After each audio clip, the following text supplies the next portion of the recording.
Doctor, நான் வந்து எல்லாமே ஆரோக்கியமாக எடுத்துக்கிறேன். காலையில் எழுந்த உடனே நான் ஒரு ஃப்ரூட்ஸ் சாப்பிட்றேன், வெஜிடபிள்ஸ் எடுத்துக்கிறேன், ஆனால் நட்ஸ் எடுத்துக்கிறேன், எல்லாமே ஆரோக்கியமாக கொடுக்குறேன். அப்படி இருந்தால் எனக்கு ஏன் வியாதி வருது அப்படின்னு நிறைய பேர் கேள்வி கேட்குறீங்க.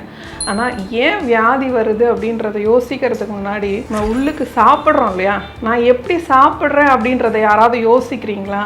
கரெக்டாக சாப்பிட்றேன்னா சாப்பிட்றேன், ஹெல்த்தியாக சாப்பிட்றேன், ஓகே. அதை எப்படி சாப்பிட்றேன்றத நீங்கள் ஃபஸ்ட்டு தெரிஞ்சுக்கோங்க. எத்தனை பேர் நீங்கள் ரீகால் பண்ணி பாருங்கள், எப்படிலாம் சாப்பிட்றீங்க. ஒன்று வந்து சாப்பிடும்போது நிறைய ஃபாஸ்ட் ஃபுட்டில் நின்றுக்கிட்டே சாப்பிட்றீங்க. இப்போ கல்யாண வீட்டிலலாம் வந்துடுச்சு, நிறைய பஃபே சிஸ்டம் வந்துடுச்சு, அங்கேயும் போய் நின்றுட்டு தான் சாப்பிட்றீங்க. ஸ்கூல் போகிற பிள்ளைங்க எப்படி சாப்பிட்றீங்க? காலையில் அம்மா வந்து ஊட்டி விடுவாங்க, நீங்கள் ஒரு ரூமாக போய்ட்டு ஒரு திங்ஸாக எடுத்து கலெக்ட் பண்ணிகிட்டே இருப்பீங்க. அப்படி அது போல் சாப்பிட்றீங்க. வயசானவங்க என்ன பண்ணுறீங்க? சீரியல் பார்த்துட்டு அவங்க என்ன கோவப்பட்டு என்ன பேசுகிறாங்களோ அவசரமாக சாப்பிட்றீங்க. அது மாதிரி ஒவ்வொருத்தரும் பார்த்திங்கன்னா சாப்பிட்ற முறைகள் வந்து நிறைய மாறுது. ஆனால் கரெக்டாக சாப்பிட்றீங்களா அப்படின்றது இல்லவே இல்லை. ஸோ அப்போ நீங்கள் எப்படிலாம் சாப்பிடணுன்ற மெத்தடை ஃபஸ்ட்டு தெரிஞ்சுக்கோங்க.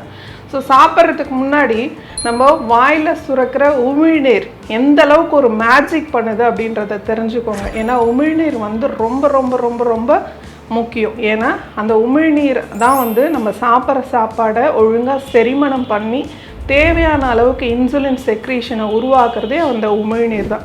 எப்பயுமே வந்து பார்த்திங்கன்னா அந்த காலத்தில் நீங்கள் என்ன சாப்பாடு சாப்பிட்டாலும் ஒரு இலையில் வந்து பார்த்திங்கன்னா ஊறுகாய் இல்லாமல் வந்து அன்னைக்கு அந்த ஒரு ஃபுட்டே வந்து ஃபினிஷ் ஆகாது. எந்த ஒரு உணவுனாலும் எந்த ஒரு விசேஷம்னாலும் வீட்டில் சாப்பிட்றவங்க கூட கொஞ்சமாவது அந்த ஊறுகாய் தொட்டுட்டு சாப்பிடுவாங்க. அப்போ அந்த ஊறுகாய் எந்த அளவுக்கு வந்து அந்த உமிழ்நீர் சுரக்கிறத உருவாக்குது அப்படின்றத தெரிஞ்சுக்கோங்க.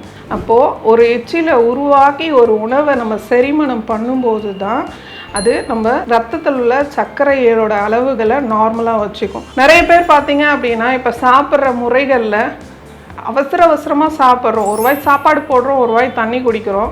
ஆனால் அது முக்கியமாக ஒரு சில விஷயங்களை செஞ்சதுக்கு அப்புறம் தான் உள்ளுக்கு விழுங்கணும் அப்படின்றத யாருமே பண்ணுறதே இல்லை. நம்ம சாப்பிட்ற சாப்பாடை நல்லா சிறிய துண்டுகளாக நம்ம பல் வந்து நல்லா மென்று அந்த எச்சிலோடு சேர்த்து கூழாக்கி உள்ளுக்கு அனுப்பும்போது தான் வயிறு செரிமனம் பண்ணும். நம்ம சாப்பிட்ற சாப்பாட்டில் உள்ள குளுக்கோஸ் வந்து கிளைக்கோஜனாக மாறாமல் ரத்தத்தில் நேரடியாக சர்க்கரையாக கலக்கும்போது தான் சர்க்கரை வியாதி வருது. அதனால் எப்போ சாப்பிடும்போதும் நம்ம உமிழ்நீரோடு சேர்ந்து உள்ளுக்கு சாப்பிட்றது தான் உடல் ஆரோக்கியத்துக்கு நல்லது. நார்மலாக ஒரு டீ காஃபி குடிக்கும்போது கூட அவசரமாக வேகமாக குடிக்காதீங்க. அது கூட நம்ம உமிழ்நீரோடு சேர்த்து உள்ளுக்கு அனுப்பும்போது தான் செரிமனம் அங்கே ஒழுங்காக இருக்கும். செரிமனம் ஒழுங்காக இருந்தாலே உடலில் ஆரோக்கியம் கட்டாயம் இருக்கும். சிவம் மருத்துவமனை, ஆரோக்கியமே வரம்.